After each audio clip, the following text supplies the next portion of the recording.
Magandang gabi po mga kalaki, ngayon pong alas 7 ng gabi, ngayon pong December 2. Ayan po mga kalaki, bibigyan kita. Gusto mo ba ng 2-digit lucky numbers? Hindi mo pa ba nasusubukan ang aming 3-digit lucky numbers? Ang 4-digit lucky numbers namin, hindi mo pa ba nasusubukan mga kalaki?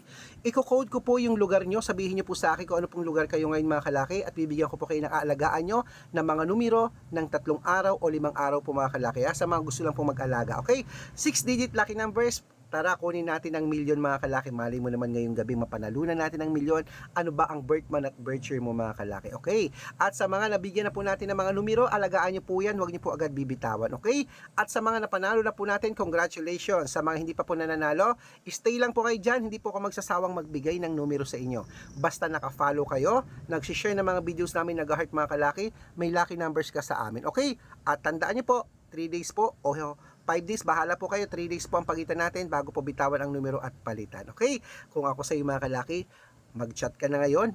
Kasi po, kung iisang beses lang kayo mag-chat, baka hindi ko po mabasa, baka po matabunan. Okay? Kung mag-chat po kayo na mas marami, mas may chance ko pong mabasa. Okay? Kaya mga kalaki, at ingat-ingat po kayo sa mga fake account. Lagi ko sinasabi, dapat makakausap niyo muna ako sa video call bago po kayo sumali sa mga private consultation na yan. Kasi nag-chat po yung mga fake account na yan eh. Subukan niyo pong tawagan niya mga yan, hindi po yan sasagot. Hanapin niyo po ako. Dapat kumakaway akong gano'n, no? Okay? Ingat po! Matanda na po tayo para magpaloko sa kanila. Good luck! Tara, bibigyan na kita ng numero.